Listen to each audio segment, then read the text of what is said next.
Puji nama Tuhan, Shalom saudaraku yang kekasih. Kita bersyukur kasih Tuhan begitu baik buat saya dan saudara, sehingga tidak terasa kita sudah mau mengakhiri di bulan November. Kita mau berjalan bersama Tuhan, kita mau menyerahkan kepada Tuhan. Kita mau katakan, penuhi aku sekarang, penuhi hidup kami Tuhan. Kami butuh Engkau dalam setiap perjalanan hidup kami. Terima kasih Bapa. Penuhi sekarang Tuhan, penuhilah hidupku.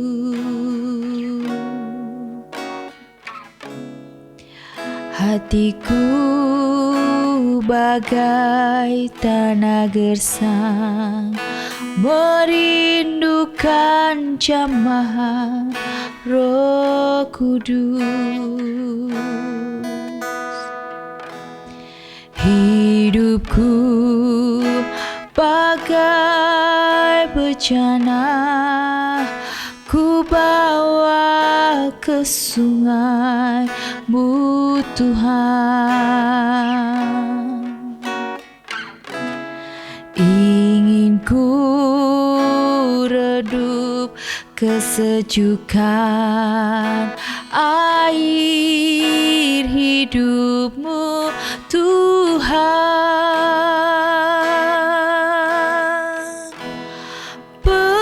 Penuhi aku sekarang, penuhilah hidupku.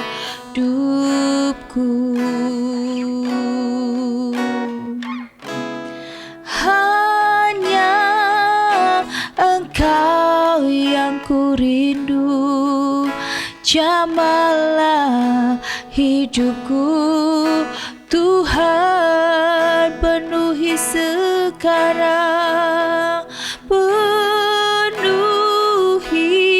aku sekarang, penuhilah hidupku.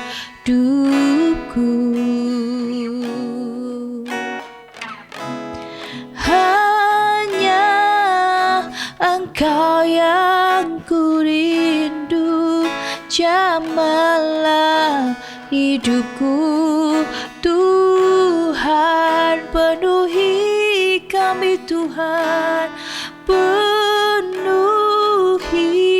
aku sekarang, penuhilah hidupku. Amin. Engkau yang ku rindu, jamalah hidupku Tuhan. Hanya Engkau Tuhan, hanya Engkau yang ku rindu, jamalah hidupku Tuhan. Oh, hanya Engkau yang ku rindu selamanya Tuhan. Terima kasih Bapa, kami bersyukur Tuhan. Terima kasih Bapa. Oh, hanya Engkau yang ku rindu Bapa. Jamah kami Tuhan, jamah kami Yesus. Pakai hidup kami Tuhan. Terima kasih Bapa. Penuhi kami Tuhan, hanya Engkau yang kami rindu.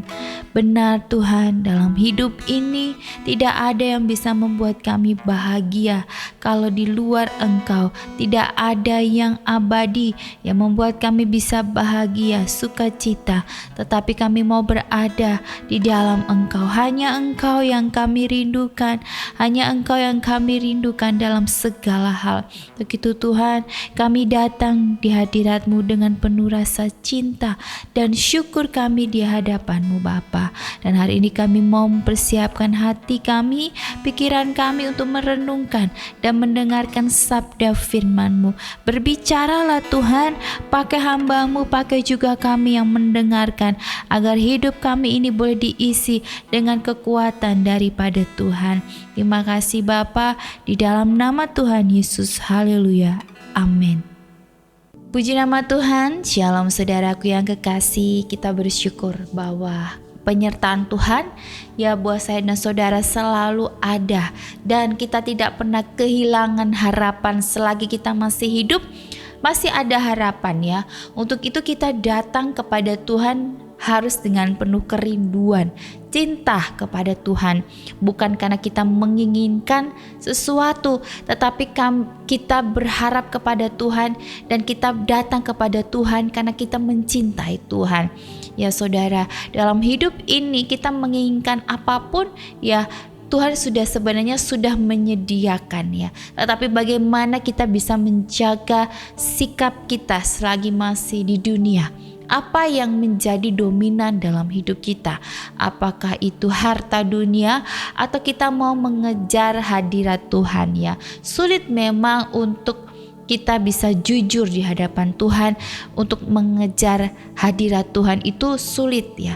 Kebanyakan saya dan saudara itu mengejar harta dunia, berpikir bagaimana nanti saya bisa makan, saya bisa bayar ini, bayar itu, saya bisa beli ini, beli itu ya.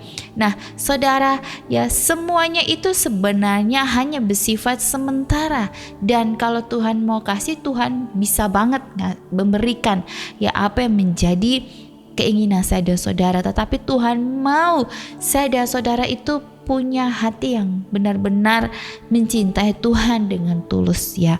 Ketika saya melepaskan semua yang bersifat dunia, walaupun saya hidup di dunia, tetapi saya tidak mau sama seperti dunia. Ketika saya melepaskan semuanya, saya belajar bahwa hidup ini bukan tentang memikirkan apa yang saya inginkan, tetapi apa yang Tuhan mau dalam hidup saya ya. Bukan saya menjadi sok suci, tetapi memang itu yang saya alami saat ini, bahwa hidup ini tidak ada yang bisa kita kejar dan itu abadi ya, tidak ada.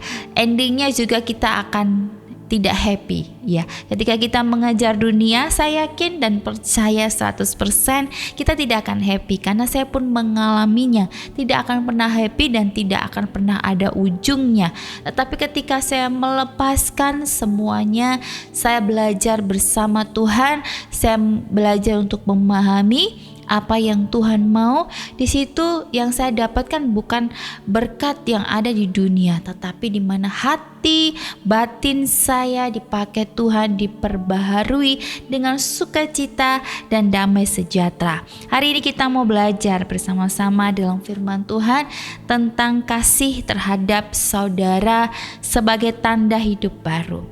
Sebab di 1 Yohanes 3 ayat 11 sampai ayat yang terakhir, sebab inilah berita yang telah kamu dengar dari mulanya, yaitu bahwa kita harus saling mengasihi, bukan seperti Kain yang berasal dari si jahat dan yang membunuh adiknya. Dan apakah sebabnya ia membunuhnya? Sebab segala perbuatannya jahat dan perbuatan adiknya benar. Janganlah kamu heran saudara-saudara apabila dunia membenci kamu. Kita tahu bahwa kita sudah berpindah dari dalam maut ke dalam hidup, yaitu karena kita mengasihi saudara kita.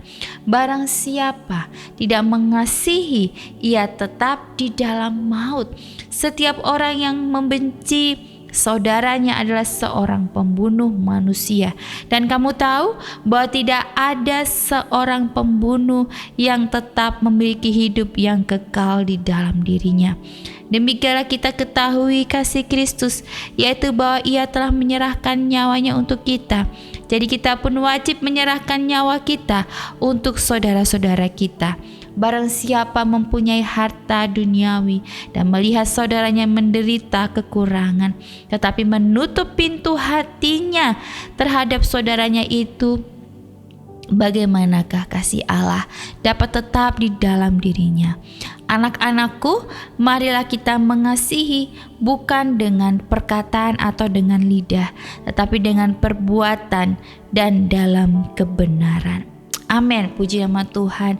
Firman hari ini sebenarnya yang saya mau sampaikan ini, saya mendapat satu rema dari Tuhan di hari Minggu, bahwa saya ingin memberitakan firman Tuhan yang sebenarnya yang dibutuhkan kita pada akhir zaman ini, bahwa kita tuh sebenarnya krisis untuk memaafkan, krisis untuk mengampuni ya. Saudara, ketika kita berbuat baik kepada orang yang baik itu sangatlah mudah ya, mudah sekali ya. Tetapi di sini firman Tuhan berkata bahwa ada Kain yang dia punya hati iri kepada adiknya. Karena apa? Karena adiknya ini punya hati yang baik kepada Tuhan. Dia memberikan korban dengan tulus, dengan ikhlas, dengan cinta kepada Tuhan.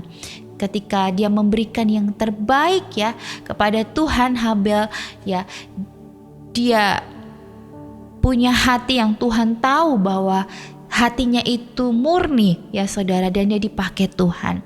Ketika dia pakai Tuhan, kakaknya sendiri cemburu terhadap adiknya dan punya maksud jahat sehingga ingin membunuhnya, dan dia membunuh adiknya. Mungkin dari saya dan saudara, kita punya hati yang iri kepada saudara kita, ya mungkin saudara kita hidupnya lebih baik ya, atau mungkin hidupnya dipakai Tuhan, diberkati, dan kita punya hati yang mungkin belum sampai untuk membunuh tetapi memfitnah ya. Memfitnah itu pun juga sama halnya kita membunuh secara perlahan-lahan ya saudara. Mungkin juga dalam pelayanan, dalam gereja ya, akhir-akhir ini saya menemukan ya, saya mendapati di depan mata saya sendiri ada orang yang dipakai Tuhan karena dia orangnya benar-benar sungguh-sungguh melayani Tuhan. Tetapi ada ya teman-teman yang sebenarnya adalah teman-teman baiknya dia yang harusnya mensupport ya. Jadi hati-hati dalam memilih teman. Kadang ya bukan kita mau pilih-pilih teman atau bagaimana ya, tetapi hati-hati dalam memilih teman. Jangan sampai teman itu ya, dia melihat kita maju tetapi dia tidak suka. Dan akhirnya dia di depan mungkin kamu bagus, kamu good gitu ya, tapi di belakang dia memfitnah. Hati-hati dengan teman-teman seperti itu ya saudara. Karena teman yang baik adalah teman yang ketika bersama dengan saudara, yaitu ingin saudara juga maju ya, sama-sama maju, malah saling mensupport dan tidak menjatuhkan. Itu baru teman ya. Tetapi teman yang sebenarnya hanya berkedok teman ya, tetapi ternyata di belakang ya kayak begitu ya, tidak baik ya saudara. Jangan berteman dengan orang seperti itu ya. Dalam hidup pun juga dalam lingkup ya, dalam lingkup komunitas. Saudara, kenapa saya bilang dengan tegas, pilihlah komunitas yang membangun ya. Karena hari-hari ini jahat, jadi jangan sok suci ya. Jangan sok, wah nanti saya masuk nih di komunitas ini, nanti kan saya bisa mengubah ya. Tidak ada yang bisa mengubah manusia kalau bukan dengan dirinya sendiri dan Tuhan ya. Untuk itu saya meminim untuk bisa bergaul dengan orang-orang yang positif ya saudara, karena itu sangat membantu mood juga dan energi kita supaya stay untuk positif saudara. Karena ya bukannya saya nggak pernah bergaul ya, saya punya pergaulan yang dimana pergaulan itu juga tidak baik pergaulan yang buruk ya. Di firman Tuhan berkata pergaulan yang buruk juga akan merusak kebiasaan-kebiasaan kita yang baik ya. Ketika pergaulan saya masuk pada lingkup orang-orang yang dulu merokok, yang suka berkata kasar, ya, yang hidupnya mungkin sembrono, ya, lama-kelamaan yang tadinya saya pendiam, alim, akhirnya ikut, ya. Jadi saya tidak ingin saudara berkata bahwa nggak apa-apa, nanti saya bisa jadi jadi bisa memberitakan Injil di situ gitu ya. Tidak semudah itu saudara. Kalau pegangan saudara belum kuat ya. Kalau pegangan firman Tuhan, hubungan saudara belum intim dengan Tuhan ya. Nah, bedanya apa? Bedanya ketika hidup saya belum bergantung kepada Tuhan, belum punya hubungan yang baik dengan Tuhan, maka saya akan terpengaruh dengan pergaulan-pergaulan yang tidak baik, dan itu saya akui ya. Jadi saya ikut-ikutan ngomong yang kasar, jadi ikut-ikutan ngomong yang nggak baik, pikiran-pikiran saya jadi ikut-ikutan negatif, pikiran saya jadi ikutan-ikutan ngegosip ya dan sebagainya ya. Tetapi ketika saya mau hidup baru, saya punya hubungan yang baik dengan Tuhan. Ketika ada hal-hal yang tidak baik yang saya dengar ya, saya hanya berkata jangan ngomong gitu dong gitu ya. Terus kalau memang dia belum bisa untuk memahami dan tidak mau berubah, ya kita pergi dari situ. Dan saya tidak mau berlama-lama pada hal-hal yang tidak baik, yang tidak membangun ya. Karena yaitu tadi, hidup kita itu jangan sampai dikelilingi oleh toksik orang yang sebenarnya ya ingin menjatuhkan saya dan saudara. Tetapi mari kita punya hubungan yang baik dengan Tuhan, supaya kita bisa tahu mana yang baik, mana yang jahat ya saudara. Nah, untuk itu kita kembali lagi ke topik ya, yaitu dimana kita harus mengasihi ya, dan kita punya hati yang tulus, yang baik ya saudara. Untuk itu saudara, jangan heran ketika saudara ya, apabila dunia membenci kamu. Membenci kamu dalam arti bahwa ketika saudara melakukan yang baik dan banyak yang tidak menyukai ya, jangan heran ya. Saya berkata kepada partner pelayanan saya ketika dia ingin mundur dari pelayanan karena banyak sekali yang tidak menyukainya, banyak sekali yang ingin menjatuhkan dia dan dia mungkin merasa menyerah. Itu saya berkata bahwa justru orang yang mau dipakai Tuhan pasti ujiannya mah kayak gitu, dibenci, tidak disukai, difitnah ya, dibuat banyak cara ya supaya kita mundur ya. Justru kita harus maju di dalam Tuhan, karena memang iblis itu suka mengusik damai sejahtera, bukan orang-orang yang jahat, tapi orang-orang yang mau melangkah bersama Tuhan ya. Untuk itu saudara, kita mau hidup di dalam Tuhan supaya iman kita kuat. Jadi apapun yang menjadi pelayanan yang kita lakukan, apapun yang terjadi, kita mau percaya bahwa kita punya Tuhan. Kita gak berjalan sendiri selagi kita benar dan takut akan Tuhan. Tuhan akan menolong ya.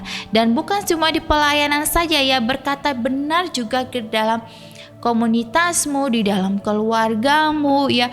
Kalau itu harus saudara sampaikan ya, tidak apa-apa, dibenci tidak apa-apa ya. Saya selalu menerapkan kepada suami saya, berkata itu kita harus berkata jujur, bukan berarti jujur tapi tidak berhikmat, tetapi kita berkata apa adanya dan saling mengingatkan ya saudara, mengingatkan. Jangan kita melihat yang tidak baik, kita menutup mata. Nanti kita akan pertanggungjawabkan di akhirat, itu pasti. Jadi Tuhan akan tanya. Jadi saya gak mau ketika hidup di dunia saya tidak melakukan perintah Tuhan ya.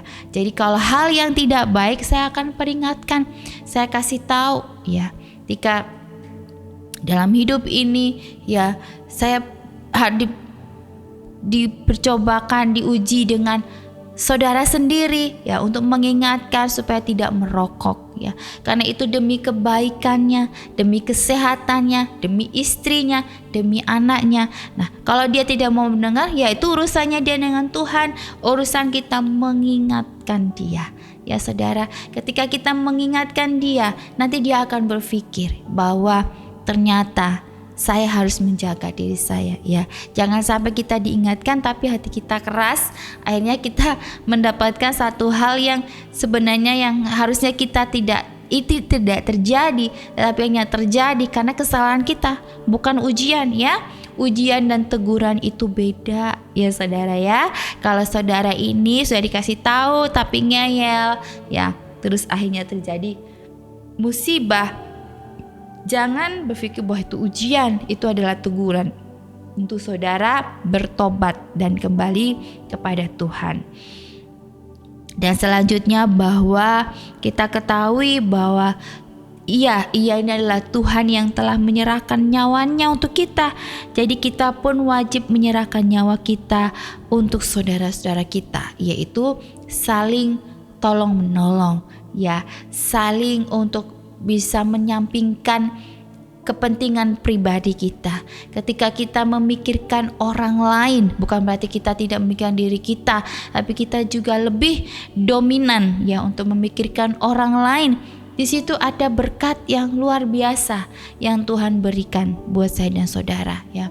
Ketika saya berpikir bukan tentang aku saja, tetapi saya berpikir untuk banyak orang yang bisa saya bantu, banyak orang yang bisa saya berikan mereka untuk harapan, untuk di dalam Tuhan ya. Ketika kami bikin YouTube channel ini, kita pun bisa bikin hal-hal yang lain yang bisa untuk buat kita sendiri, atau mungkin kita bisa berleha-leha, tidak usah buat ya sesuka-suka kita aja ya. Tetapi karena di sini kita mau memberikan diri kita untuk bisa membantu, saling membantu untuk memberikan saudara-saudara untuk bisa merenungkan dan hidup di dalam Tuhan lebih sungguh-sungguh lagi dan bisa menjadi berkat bagi banyak orang. Itu adalah kerinduan kami ya. Untuk itu memang saya tadi awal berkata bahwa saya berdoa dan melepaskan semua yang menjadi tujuan saya di dunia, dan saya kembali bahwa berserah kepada Tuhan apa yang Tuhan mau dalam hidup saya. Apa yang Tuhan mau, bukan apa yang saya ingini. Ketika apa yang Tuhan mau dalam hidup saya, di situ hati saya terbuka, mata saya terbuka melihat apa yang Tuhan rencanakan dalam hidup saya.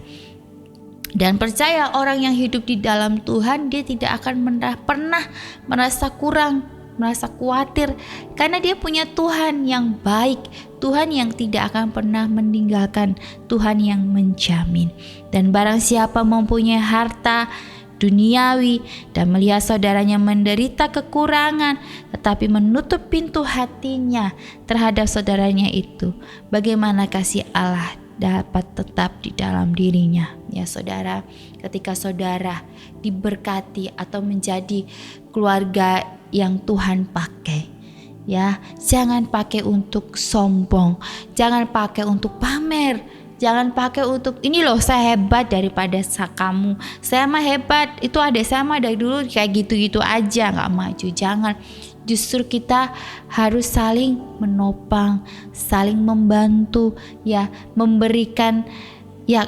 Justru saudara kita sendiri yang harus kita bantu. Jangan kita hina, jangan kita hindari. Tapi justru kadang kita ya, kalau yang dalam keluarga itu, kalau kumpul keluarga ya, ada satu cerita kalau kumpul keluarga, kalau keluarga yang kaya-kaya itu dilayani dengan baik, tapi keluarga yang miskin disuruh cuci piring, suruh bersih-bersih ya. Ada cerita seperti itu, dan itu memang benar ya, benar adanya. Karena saya mengalami posisi di mana juga tidak dihargai ya saudara. Tetapi di situ saya berdoa dan saya berkata bahwa Tuhan, Engkau yang punya segalanya. Kalau saya nanti Tuhan pakai dan saya diberkati, saya tidak mau seperti itu. Justru saya mau pakai buat kemuliaan nama Tuhan. Jadi kalau saya kumpul keluarga, saya berkata sama suami, kita biasa aja, sederhana aja. Mereka tidak usah tahu proses kita, perjuangan kita, apa yang kita punya ya. Yang mereka tahu mah ya gitu-gitu aja gitu ya, nggak apa-apa. Mereka tidak tahu apa yang kami lakukan di belakang, apa yang kita beri dan kita bisa bantu banyak orang. Mereka tidak perlu tahu ya saudara. Karena yang perlu hanya Tuhan. Kita tidak perlu pengakuan ya. Nanti Tuhan sendiri kok ya akan bela ya. Dan saya merasa bahwa saya ini ya memang, kita inilah di dunia ini hamba itu yang nggak punya apa-apa gitu ya. Kita ini kan pelayannya Tuhan, jadi yang namanya melayani juga tidak ada apa-apa gitu ya. Tidak menjadikan kita jadi paling hebat, paling sukses, paling wow dari segalanya juga ya. Tetapi di situ juga saya jadi belajar untuk memang kita nggak punya apa-apa gitu. Jadi itu yang membuat saya bisa belajar bersyukur, karena saya tidak pernah iri kepada orang lain ya. Apapun yang dia punya ya sudah, itu yang dia miliki ya, dia sudah mengambil keputusannya. Dan saya ya dengan saya, kalau saya diberkati Tuhan, ya memang saya sudah berserah kepada Tuhan ya, untuk melakukan yang berkenan di hadapan Tuhan. Ya itu tadi, karena saya mau memahami apa yang Tuhan mau, karena bagi saya itu menjadi kebahagiaan yang tidak pernah bisa dipakai atau tidak bisa kita dapat di dunia ini ya saudara. Kalau mau punya banyak uang, saya pernah punya banyak uang, dan saya juga pernah nggak punya uang. Saya juga pernah sulit untuk makan. Saya harus makan pop mie ya tiap hari. Bukan pop mie agak mahal, bukan pop mie tapi mie gelas saudara. Saya pernah punya nasib punya duit dan tidak punya uang. Jadi saya sekarang belajar untuk menjadi orang yang sudah mau apa di dunia ini ya. Kita nggak usah muluk-muluk lah ya. Kita berserah kepada Tuhan, banyak berserah, banyak percaya kepada Tuhan ya. Biar Tuhan yang berkehendak atas kehidupan. Untuk itu Tuhan berkata bahwa marilah kita mengasihi ya, bukan dengan perkataan dan lidah, tetapi dengan perbuatan dan dalam kebenaran. Tuhan berkata, jangan kita cuma omong doang, ayo mengasihi, tapi tidak mengasihi saudara ya. Mengasihi itu tanpa syarat ya. Ya nanti kalau saya mengasihi, kalau dia udah baik dengan saya, tidak bisa seperti itu. Kita harus mengasihi apapun itu. Kalau kita sudah mengasihi dan dia tidak menerima, ya tidak masalah. Justru kita sudah melakukan yang benar ya. Kalau dia nggak terima, mau urusan dia sama Tuhan, bukan urusan saya. Urusan saya mah tetap baik, tetap memberikan yang terbaik, tetap mengasihi. Puji nama Tuhan. Mari kita satukan hati, kita mau berdoa. Tuhan, kami bersyukur, kami banyak belajar bahwa hari ini Tuhan mengajarkan kami untuk mengasihi saudara kami, untuk melihat ke sekeliling kami, untuk hidup bukan untuk melihat diri kami yang paling hebat, apa yang kami punya. Tetapi dalam hidup ini kami mau belajar untuk mengasihi, berbagi kepada sesama. Dan Tuhan, kami juga mau menjadi pribadi yang baik dalam berteman, agar kami memiliki hati yang untuk mengasihi dan mensupport, bukan saling menjatuhkan, tetapi mau mendukung dalam apapun itu yang untuk memuliakan nama Tuhan. Ampuni kami jika hati kami ini masih iri, masih menyimpan kebencian, masih marah dan masih tidak terima. Tapi kami hari ini belajar bahwa kami mau mencintai apapun yang Tuhan suruh, apapun yang Tuhan mau. Karena apapun yang kami lakukan di dunia ini, semuanya akan kami pertanggungjawabkan di akhirat nanti. Terima kasih buat cintamu, terima kasih buat firman-Mu yang menguatkan kami. Kami percaya dan berserah dalam nama Tuhan Yesus. Haleluya. Amin. Puji nama Tuhan. Shalom.